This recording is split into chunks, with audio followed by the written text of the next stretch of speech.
জগন্নাথ, বলরাম এবং সুভদ্রা এই তিনজনের তিনটে রথ রয়েছে। তিনটে রথে করে এনারা তাদের নিজেদের বাড়ি থেকে মাসির বাড়িতে যান। এটা কিন্তু আমরা সবাই দেখেছি। কিন্তু তোমরা কি জানো এই তিনটে রথের আলাদা আলাদা নাম রয়েছে? বলছি, জগন্নাথের রথের নাম হচ্ছে গিয়ে নন্দী ঘোষ। এই রথে 16টি চাকা রয়েছে। এই রথের লাল ও হলুদ রঙের কাপড় দিয়ে মোড়া থাকে। আর এই রথে তার সারথি হচ্ছে দারুক। বলরামের রথের রং হচ্ছে তালধ্বজ। এই রথ লাল এবং সবুজ বা নীল কাপড় দিয়ে কিন্তু ঢাকা থাকে। এই রথে 14টি চাকা এবং এই রথের সারথি হচ্ছে মাতালি। সুভদ্রার রথের নাম হচ্ছে গিয়ে দর্পদলন। এই রথে 12টি চাকা থাকে। এই রথ লাল এবং কালো রঙের কাপড় দিয়ে কিন্তু ঢাকা থাকে। এই রথের সারথি হচ্ছে অর্জুন।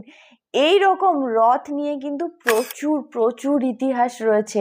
আর প্রতি বছর এই রথগুলিকে ভিন্ন ভিন্ন উচ্চতার এবং বৈশিষ্ট্য অনুসারে কিন্তু তৈরি করা হয়। তো ভিডিওটা কেমন লাগলো কমেন্টে জানিও। আর সবাইকে শুভ রথযাত্রা। সবাই খুব এনজয় করো।